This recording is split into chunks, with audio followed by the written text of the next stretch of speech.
పిల్లోడు వస్తాడా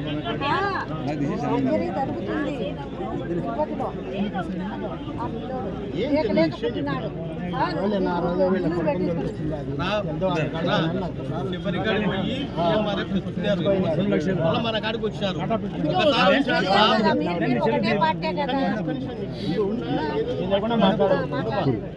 ఏదో మాట్లాడితే ఇబ్బందులు వస్తాయి. అర్థం చేసుకో తల్లి, చెప్పేది వినకపోతే ఎట్లా అర్థమవుతుంది నీకు? నువ్వు ఎంతసేపు ఉన్నా నువ్వు వేరే విధంగా ఆలోచిస్తున్నావు.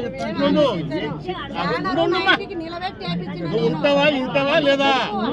నేను నువ్వు గట్టి కడుతున్నావు, నన్ను సమాజ్ చేస్తున్నావా? ఎవరనుకుంటున్నావు నాతో?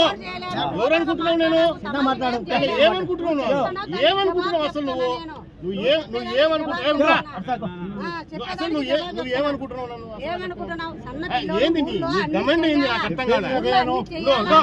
నీ గమెంట్ ఏంది? ఏంది నీ గమెంట్ ఉంటున్నా నా కాడ? వినడం లేదే.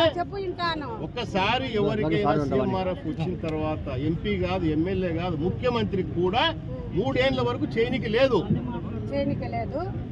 అప్పటికి నీకు తెలియదు. కాగితాలే పట్టుకోలే, నువ్వు పట్టుకోలే. మా పిల్లోడు చెప్పిన కాగితాలే పట్టుకోలేమా?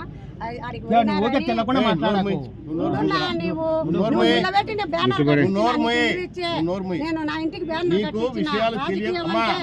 విషయాలు తెలియకుంటే తెలుసుకోండి, చెప్తాము. మాకు తెలియకుంటే మేము కూడా అడిగి తెలుసుకుంటుంటాం. మాకు కూడా అన్ని తెలియాలని ఏం లేదు. చెప్పినప్పుడు అర్థం చేసుకోవాలి. కానీ నువ్వేదో ఊర్లో అందరి ముందర పబ్లిక్ ముందర వచ్చి ఎమ్మెల్యేని క్వశ్చన్ చేసినా అవి చేసినా నువ్వే వచ్చిండొచ్చు. మళ్ళీ ఊరికి ఎందుకు రాలే? నువ్వే వచ్చి అడిగిండొచ్చు. నువ్వు ఇప్పుడు ఊర్లో అంటే ఒక 50 మంది 100 మంది ఉంటే లేదా రచ్చ పెడితే నువ్వు రచ్చ పెడితే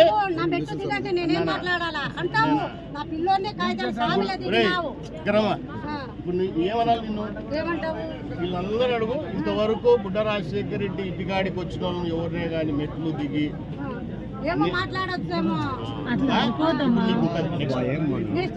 నీకే ఉంటుంది.